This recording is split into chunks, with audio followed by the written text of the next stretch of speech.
Comment créer un graphique englobant 2 en 1 sur Excel? Bonjour à tous, c'est Alex d'excelformation.fr et dans ce tutoriel, je vais vous montrer comment créer facilement un graphique impressionnant à partir de données simples. Il s'agit d'un type de graphique englobant 2 en 1 qui permet de faire apparaître les différentes valeurs d'un tableau ainsi que le total qui englobe ces valeurs unitaires. Cela permet donc de faire apparaître non seulement ici les variations quotidiennes des ventes réalisées par un certain nombre de vendeurs d'un magasin, mais également les ventes hebdomadaires que cela constitue directement sur un seul et même graphique. Ce graphique il sera évidemment dynamique, c'est-à-dire que si nous venons modifier l'une des valeurs qui le composent, celui-ci sera mis à jour en temps réel. Alors vous trouverez très régulièrement de nouvelles vidéos sur la chaîne, alors pensez à vous abonner et surtout à activer la clochette de notification afin d'être sûr de ne manquer aucune astuce et de devenir rapidement un pro d'Excel.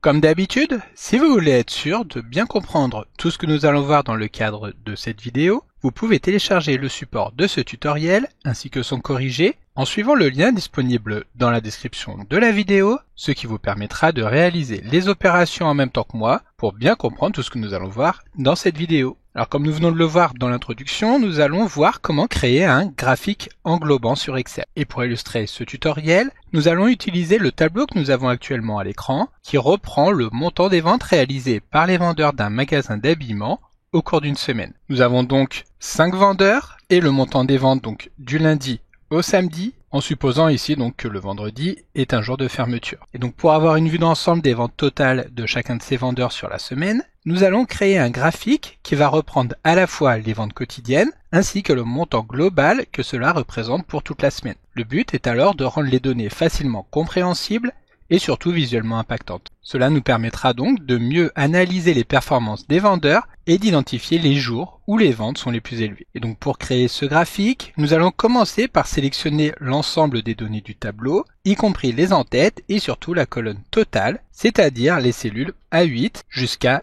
G13. Pour sélectionner donc les cellules, nous pouvons le faire comme nous venons de le faire à l'aide de la souris, ou alors pour gagner du temps, nous pouvons également sélectionner n'importe quelle cellule de ce tableau et appuyer sur CTRL A pour sélectionner toutes les cellules qui le composent. Ensuite, pour insérer un graphique, nous allons nous rendre dans le menu Insertion du ruban et au milieu, nous retrouvons le groupe graphique avec tous les types de graphiques proposés par Excel. Ici, nous allons souhaiter insérer un histogramme, c'est-à-dire un graphique constitué de barres verticales. Nous déroulons donc le menu histogramme et nous choisissons ici un histogramme en 2D. Lorsque nous cliquons donc sur ce bouton, un histogramme apparaît sur la feuille de calcul qui représente nos données de vente avec un groupe pour chaque jour, lundi, mardi, mercredi, jeudi et samedi, et également un groupe avec le montant total des ventes de la semaine. Alors ici, avant d'aller plus loin, comme vous le savez si vous avez l'habitude de suivre les vidéos de la chaîne, un bon graphique sur Excel a toujours un titre explicite qui va donc présenter les informations que nous retrouverons à l'intérieur de celui-ci. Nous allons donc sélectionner le titre du graphique et nous allons saisir donc ici CATTC par vendeur ainsi que le numéro de la semaine. Ici, il s'agit de la semaine 16. Voilà, donc maintenant que notre graphique est bien inséré sur la feuille de calcul, la première chose que nous allons souhaiter mettre en place va être de modifier la manière dont les données sont organisées au sein du graphique afin de retrouver les ventes par vendeur et non pas par jour comme c'est le cas ici. Pour cela, c'est très simple. Une fois que le graphique est sélectionné, nous allons nous rendre dans le menu Création de graphique, donc qui n'est affiché que lorsque nous avons sélectionné un graphique, afin de cliquer sur le bouton Intervertir ligne et colonne. Maintenant, nous allons donc retrouver un groupe par vendeur et chacune des barres va représenter un jour de la semaine. Maintenant, pour distinguer facilement les totaux des ventes, nous allons placer le groupe qui correspond donc au totaux sur un axe secondaire, ce qui permettra de faire apparaître les ventes réalisées chaque jour regroupées à l'intérieur du total de la semaine. Donc pour cela, nous allons à nouveau nous rendre dans le menu Création de graphique après avoir sélectionné le graphique et nous allons cliquer sur le bouton Modifier le type de graphique afin de pouvoir retrouver dans la liste des options la possibilité de transformer le graphique en un graphique combiné, c'est-à-dire un type de graphique sur lequel nous allons retrouver un axe secondaire et sur lequel nous allons pouvoir personnaliser le type de graphique utilisé pour chacune des données. Donc ici, nous allons dérouler la liste des séries proposées et nous allons sélectionner le même type de graphique, c'est-à-dire le type graphique groupé pour toutes les informations du lundi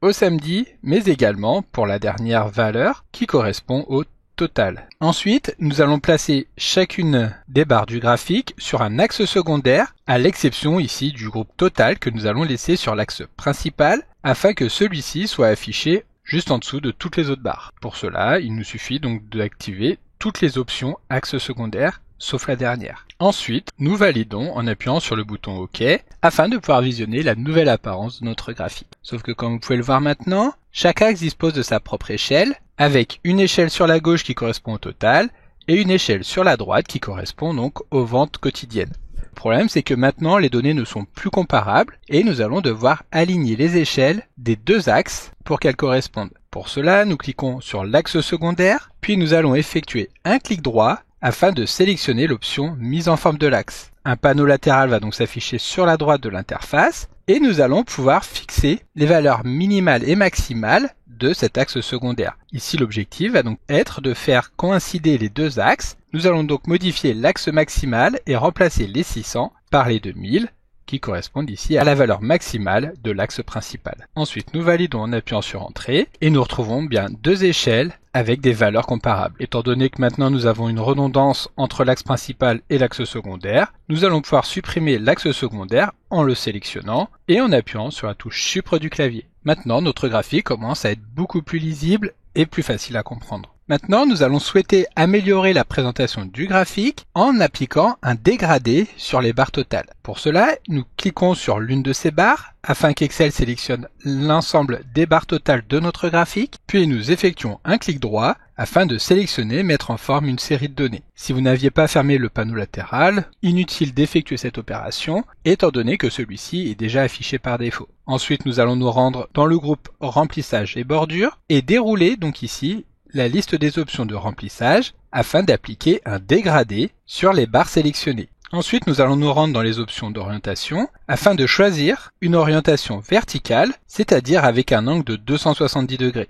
Ici, nous allons supprimer les points intermédiaires. Il va nous suffire de conserver uniquement les deux points, le premier et le deuxième. Puis nous allons appliquer une couleur similaire sur ces deux points en choisissant par exemple ici du vert sur le premier puis le même vert sur le deuxième. Et la différence, c'est que nous allons sélectionner à nouveau la première épingle afin de lui appliquer une transparence de 100%. Nous allons également pouvoir déplacer l'épingle ici sur l'axe afin de remonter la transparence en dehors de la zone occupée par les barres de chaque jour. Maintenant, nous allons vouloir élargir la largeur donc de chacune des barres totales afin de faire en sorte qu'elle intègre les autres barres qui correspondent aux 5 jours de la semaine. Pour cela, nous allons revenir ici au niveau du panneau latéral sur l'option des séries et nous allons diminuer la largeur de l'intervalle pour atteindre par exemple ici 20%, ce qui permet donc d'englober les 5 barres situées juste en dessous. Bien entendu, vous pouvez modifier comme vous le souhaitez les différentes options que nous découvrons ici dans cette vidéo,